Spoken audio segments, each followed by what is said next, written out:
Good morning, gardeners. Today I'm going to be talking about a very common problem that happens to tomato plants and other plants of that family called early blight.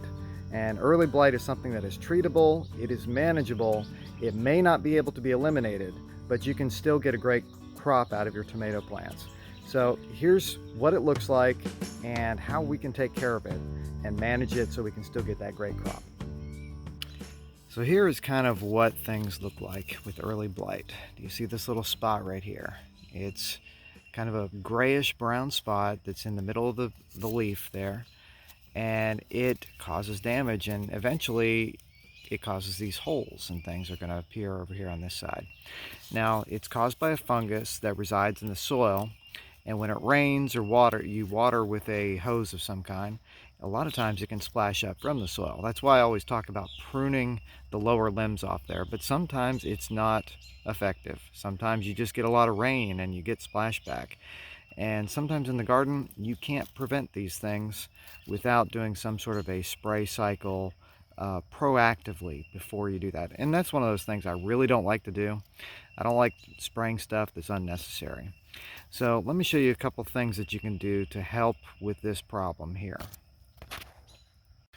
Once you've discovered you've got a problem here like early blight, or maybe you have another type of problem like, say, Septora leaf spot or some other disease on your plant, probably the best thing that you can do first is to remove those leaves. You don't need to use pruners or anything like that. If you take a pair of pruners and you cut something that's got disease and then you move the pruners over to another healthier spot, you could actually spread that disease if you don't clean between them.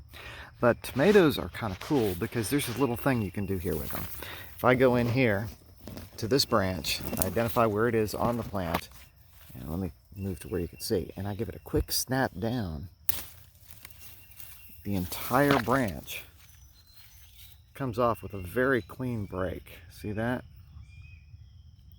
Let's go look at the trunk of the plant. Switch in here real close. And you can see it's just a very clean break. I've not had to cut anything. Yeah, I'm having trouble focusing there. There you go. But it's a very clean break. You don't have to actually cut anything. You don't have to use a set of pruners to get in there. You just snap it off. Now, if we take a look at this branch that I just pulled off, you can see there's lots of spotting. And without actually doing testing and stuff like that, you can't be 100% sure which disease you have. But I am fairly certain that I've got a combination of two here. One being the early blight, which is characterized by those little round pieces of brown. See right here on the leaves. So they kind of look like little tree rings almost coming out, concentric circles going out. So if you see that, that's probably early blight. The spotting could possibly be Septora leaf spot, and both of which are fungal diseases. And what is good about that is we treat them the same way, using removal of the leaves first, and then we go in and we spray with some sort of a fungicide. Now, fungal diseases, there's a couple things that you can do. There's a couple types of spray treatments that you can have on these plants. The first one that you can do is to go in and maybe try a baking soda and water solution. So you put 1 tablespoon of baking soda in a gallon of water, and you mix it up real thoroughly, and then you spray it to your plants.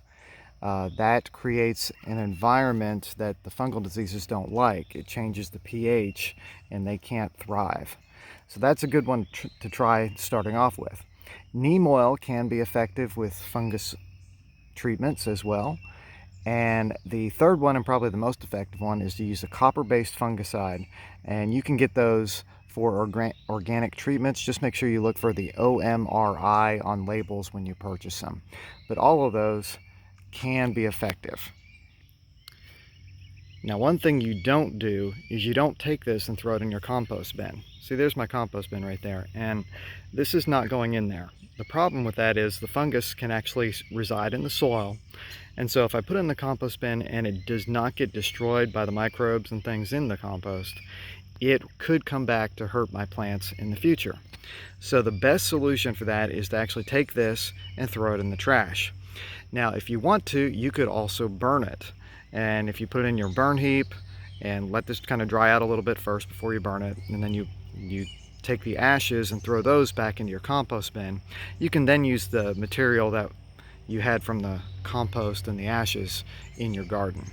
You can see over here on these Amish paste tomatoes, I've got some similar issues. So I'm going to go in and pull these branches off as well and clean them up first, and then I'm going to come in and I'm going to use the neem oil solution because that's what I have on hand.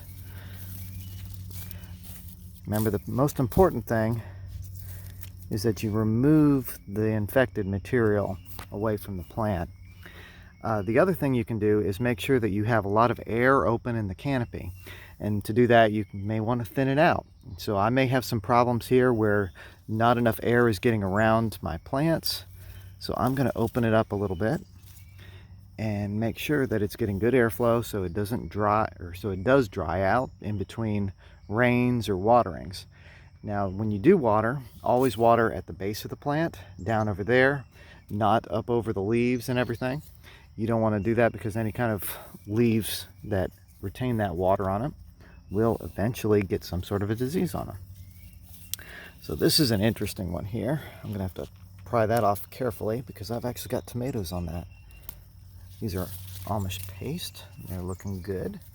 So I definitely want to get something to produce on there. So as part of your regular maintenance with tomato plants, you need to be thinning out the canopy enough that you have good airflow around the stems, and you kind of create an environment where the water is going to dry out faster if it does happen to get on the leaves. And that will make it less of a good environment for fungus diseases to pop up. So I've still got some other branches here that I want to remove. I'll just continue to do that technique until I don't see anything. There's a sucker I don't even need, so I can take that out. Now on the remaining foliage, I will take a Neem Solution here. You can get it in a concentrated form, and that's a little bit cheaper. And I'm just going to give it a quick spray over the lower leaves.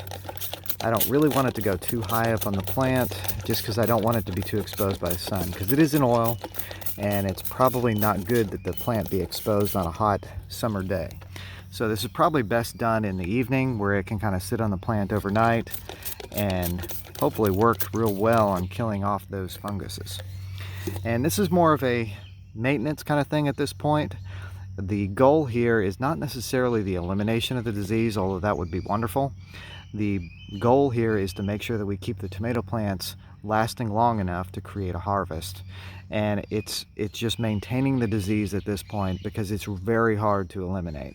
You may be able to do it if you get rid of everything, but you often can't. And so just keep that in mind, that you're just trying to make sure that you get a really good harvest of your tomatoes.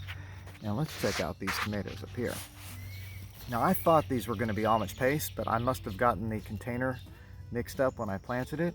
So I'm getting some sort of a beefsteak tomato over here, and I have a suspicion it might be my little oranges. But we'll see what that turns into. Whatever it is, I'm sure it's going to be delicious because it came from the home garden. So I hope this video was helpful to you in identifying the early spring blight that is very frequently found in tomatoes and potatoes and even peppers to some extent. It is something that's manageable. It may not be completely correctable, but give it a try. Just use a nice organic fungicide and you can control that from spreading. That is the #1 goal at this point, is just to prevent the spread to the healthy leaves. If you lose too many leaves, your tomatoes themselves will actually get sun scald and other issues will happen, and it won't be a very productive plant. So just go forward, do the regular maintenance, clean out your canopy a little bit, make sure there's good airflow, and then go through and just monitor and keep things going. So I'm Dave with Growing the Home Garden. If you like this video, please hit the like button. Please subscribe. I'd love to share more garden stuff with you throughout the summer.